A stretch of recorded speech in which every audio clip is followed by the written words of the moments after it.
And it's time now for The Clash. And in a bruising reminder of Britain's immigration headache, newly released census data reveals a staggering 1 in 6 residents of England and Wales now come from abroad. The dramatic social shift over just a decade means 10 million people now live here from overseas, up 2.5 million since 2011. London has the largest population of overseas residents, with over 40% of locals being born abroad. Meanwhile, the population of England and Wales has grown by a staggering 3.5 million to nearly 60 million since 2011. The vast majority of foreign-born nationals arriving here are aged 18 to 29. Now, Suella Braverman admitted last month that it was her desire to see net migration plummet to tens of thousands a year from its current levels of around 239,000. What does success look like for you? It's 239,000 net at the moment. Half that by the next election? Listen, ideally, I would like to, in the 90s. Well, yeah. In the 90s, it was in the tens of thousands. That was the target, wasn't it? Under Mrs. Thatcher. Can you get up there by 2020? Net migration, and David Cameron famously said, tens of thousands, no ifs, no buts. So that would be my ultimate aspiration. So what do you think? Does net migration have to be cut from hundreds of thousands to tens of thousands as proposed by Superwoman Suella? Well, let me know your thoughts by emailing me at dan@gbnews.uk. You can tweet me at GBNews. Our poll running there too. But weighing in on this from all angles tonight is Associate Editor of the Daily Mirror, Kevin Maguire, esteemed social policy analyst, Dr. Rakib Hassan, and Deputy Leader of UKIP, Rebecca Jane. So, Dr. Rakib Hassan, let me start with you. Do you agree with Braverman's policy proposal of getting it down to tens of thousands a year, given these figures today, which are quite shocking, given we're in the midst of a legal migration crisis too? Well, Dan, the Conservative Party has promised on a number of occasions that they would cut migration to the tens of thousands. The recent figures show that, in spite of Brexit, levels of immigration continue to be rather high, especially from countries such as India and Pakistan. The general story from 2011 to 2021 was that there was an Eastern European surge, a pre-Brexit Eastern European surge in migration from countries such as Poland, Romania and southern European countries such as Italy. But that post-Brexit surge we've seen from the Indian subcontinent, I think more generally, you have to complement that aspiration to cut migration coming into the UK with policies that ultimately help to boost skills in our domestic workforce. And that's a real weakness in the British economy. We have to talk about improving skills, high quality apprenticeships, and really equipping people with the skill sets that can help to address labour market shortages in the UK economy. Kevin Maguire, you don't agree. You're one of these lefties, aren't you, who says the more the merrier. Come on in. Hey, Dan, lots of your Conservative mates agree with me, including Liz Truss. I think Rishi Sunak does as well, but he doesn't like to talk about it. Look, that's migration depressing, I agree. is good for Britain. It enriches us culturally and socially, and it does economically. People come here, they want to work, they tend to be younger, so they pay more into the system than they take out because they're not having health care. And Suella Braverman must know. She must know the last time net migration into Britain was negative, more people were going out than coming in, was 1994. And David Cameron and Theresa May repeatedly said it would be tens of thousands, never got anywhere near there. Brexit, was, for those who voted for it to cut migration, was sold a pup because the people coming into the country from outside Europe's about twice those who are coming from other European Union nations. And that 239,000 figure, if they weren't coming in, the economy would crash. We have a record 1.2 million vacancies in the economy. Who do you think is going to look after you? Sick old Auntie Nellie. Who do you think is going to be serving you in cafes and bars? Who do you think is going to be doing all the jobs? It's migrants. So, Rebecca Jane, Kevin Maguire says, actually, this number's got to go up. Honestly, I'm so confused here. Are we living in two different countries? Because all I see is that our whole country is absolutely trashed. Our NHS is absolutely overwhelmed. Our court systems are backlogged to high heaven. I don't understand why on earth anybody think that we can afford to have any more people put into our country. Since 2010, we've had a city the size of London dumped on us with 9 million people. It's no wonder that we don't have schools and universities that can cope with this absolute mass problem that we've got. I think we're living in two different countries because I can't even remotely begin to understand where on earth it would be a good idea to have this happen. We need sensible, controlled immigration, and we need completely zero illegal immigration as well.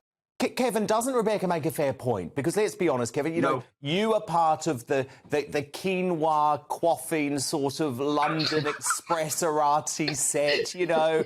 You hang out at your posh dinner parties and you're all surrounded by other middle-class white people and you think, oh, yeah, it's great where we are, but you've got no idea what it's like up north these days, Kevin. Hey, could you just say I'm part of an elite? Because I've always wanted to be in an elite. My mum would be very impressed if I was considered to be in an elite. I've never had any quinoa. You can probably introduce me to it, Dan. No, look, you look at the NHS. The NHS isn't overwhelmed by migrants who are sick.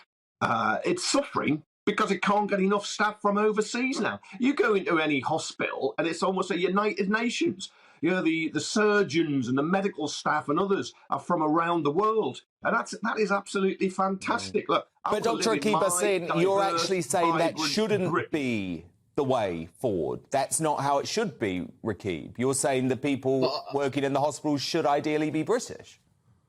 Well, I think the main point that I'm making is that for far too long, and I suspect that Kevin may agree with me on this, we haven't invested much in our domestic workforce, especially under Conservative-led rule. They've been cut to NHS bursaries. They talk a great deal about apprenticeships, but I don't think there are actually that many high-quality apprenticeships that can lead into secure jobs in our working-class communities.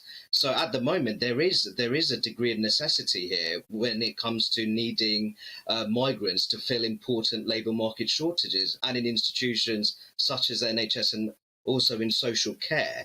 So I think what we're talking about here, we're having a failed economic model, and that in some cases the government is going to have no choice but to keep immigration levels relatively high, which contradicts with their initial promises.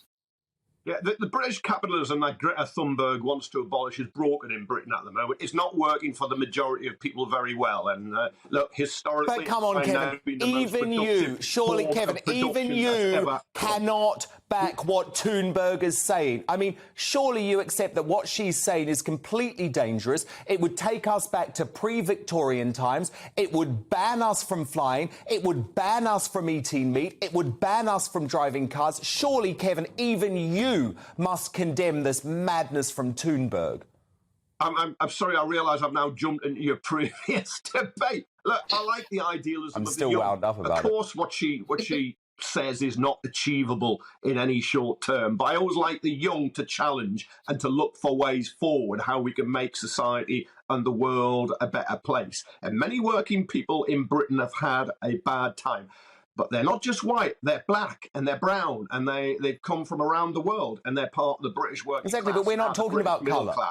We're not talking about colour. UKIP's almost obsession with whiteness is the great, horrible, vile poison in this debate. Rebecca, I've got to give Rebecca a chance to respond to that, Kevin. I've got to give Rebecca a chance to respond to that. Because Rebecca didn't talk about whiteness from what I heard. But Rebecca, do you want to respond? Yeah, absolutely. Don't even dare tar us with that brush because that's just not even a thing. It may have been a thing 20 years ago, but actually now it's very much not the case. We support absolutely every single ethnicity that there possibly is.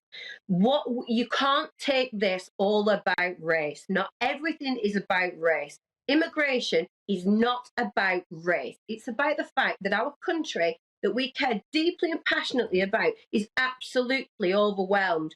So you can take that stereotype and you can abolish it because that might be a thing of the past, but it's certainly not a thing of what I support and what I am achieving in the role that I've actually got now. So, Okay, great debate. I've got Irish and French ancestry. Looking at the faces in this debate, I would have thought at least three of us, maybe four of us, in recent generations have got people, blood from other countries and be born there, come to Britain. I think that's a great thing about Britain. I really think the vibrancy and the diversity of Britain is something to be celebrated, and that is going to be fueled by continuing to have migration, people wanting to come here. It's a great tribute to Britain. Yes, you want it to be legal, but we need systems to make it legal and try to lock out a lot of people. Although at the moment there's nothing legal about the 40,000 arriving across the channel, of course. We need to fix it. Fascinating debate. Thank you so much. Associate Editor of the Daily Mirror, Kevin Maguire, the social policy analyst, Dr. Akiva San, and Deputy UKIP leader, Rebecca Jane. So who do you agree with there? Does net migration have to be cut from hundreds of thousands to tens of thousands, as proposed by Suella Braverman? Andrew on Twitter says, absolutely. We need to take back control of our borders and get a grip on immigration. From Paul, it doesn't matter where people come from. It matters if they can contribute to this country. The NHS has been built over many years with staff coming to work from a non-UK background. And that's obviously agreeing with Kevin's point. And from Trish, it does, but it will never happen. Suella Braverman will have her wings clipped before she's allowed to act on immigration. Until we can vote this government out at the next election, it will continue unabated. But I don't want Labour either. Westminster needs a sea change. And I know many folk agreeing with that, but your verdict is in. It's actually overwhelming on this one. 90% of you agree net migration does have to be cut from hundreds of thousands to tens of thousands. Just 10% of you with Kevin Maguire and the quinoa coffee North London set.